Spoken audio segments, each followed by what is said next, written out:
The Catan metagame has been stale for a couple of years now, but today we're going to do something different.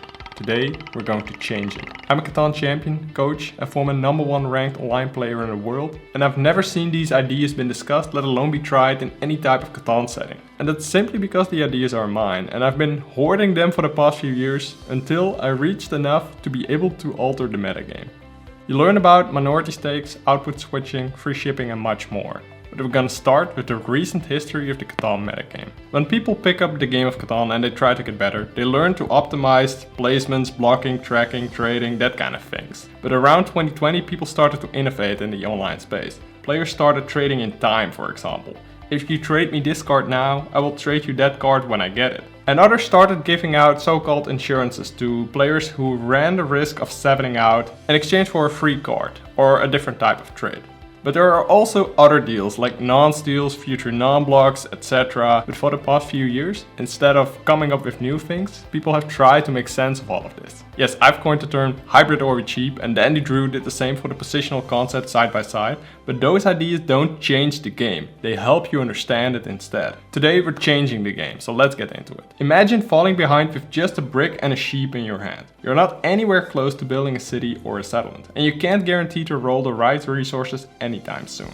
Most of the time this means you lose the game, because everybody else will just progress faster than you. In order to build a settlement you need a wood and a wheat. Here's what you can do to get those.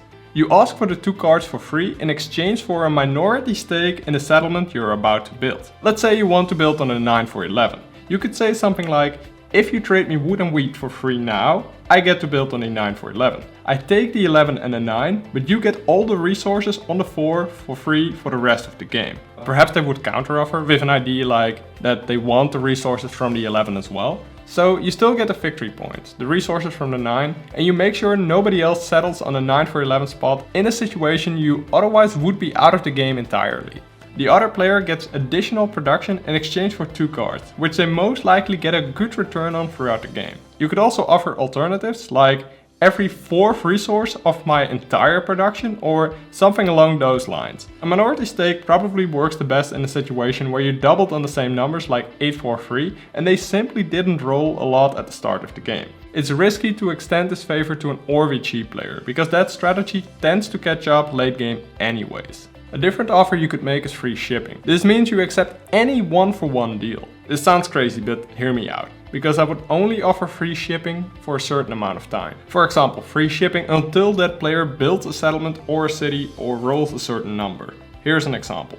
Player A and B have gotten off to a great start, yet players C and D, not so much. Player C offers to player D, if you trade me the ore to build a city right now, you get free shipping until you settle or city yourself. Figuring out the exact balance of this trade will take some time. But I believe this is a more practical tool than a general promise to help someone out that's currently used. A hidden risk is that offering free shipping could really wreck your hand, as another player could just put useless cards in it.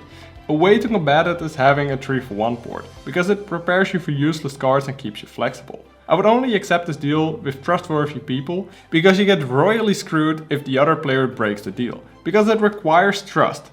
Also, I only recommend ever using this in the early game, because your trade partner knows that you have plenty of time to get back at them. If you offer free shipping, make sure to track the other player's cards, because then you can figure out when the settlement or the city is in hand, instead of additional free trades on top of the initial milestone. The third tactic is called bonus tracks, and this is probably the most unhinged tactic I've ever thought of. Before a game starts, you offer all of your opponents a special deal. Any premium deal you make with me levels you up on the following bonus track. Level 1, future non-steal. Level 2, a free wood.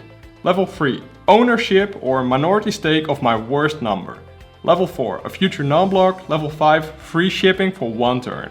A premium deal could be any 2-for-1 or 1-for-1 deal in which you receive ore and wheat. I don't think this one will ever see competitive play because you give up a ton of flexibility. But on the other hand, players might be inclined to enjoy a game within a game. I think this is worth trying, but we'll have to see whether or not this one works. I think it might be a gimmick, but I could see it being a fun ranking challenge for elite players and change the game that way. Perhaps we even see some fun bonus track tournaments pop up once in a while. The fourth idea is output switching. And I'm a lot more confident in output switching changing the metagame because it leans on plays people already do. Elite Catan players predict the trades that are going to happen throughout the game and build their initial settlements accordingly. A deal to switch outputs looks as follows. Hey there, if I place on this spot, we could switch the outputs for the 9. Seeing as you have 2 great brick spots and I would have 2 wheat spots, this can be a great thing for both of us. This is the general principle. But you could again add the clause that you do this until somebody builds a city or a settlement on that mentioned number. I expect that the ideal situation for output switching is when you have imbalanced setups at the start of the game, so you could trade it a lot naturally. Moving on to idea number 5, which I call the self-block gambit. And I'm not talking about blocking a spot you share with the leader, like that you include yourself on because it's more important for the leader to be blocked on than yourself. No, I'm talking about something new here. Because Elite Catan games are all about balancing the board. If a player reaches a certain milestone first, they get cut off or blocked. And ideally, there's competition for the win paths the leading players are fighting for. If one player leads in the largest army battle, for example, another weaker player will receive easier trades in order to be able to contest and make it a less efficient win path. But sometimes there's situations where a player needs to hold the longest road,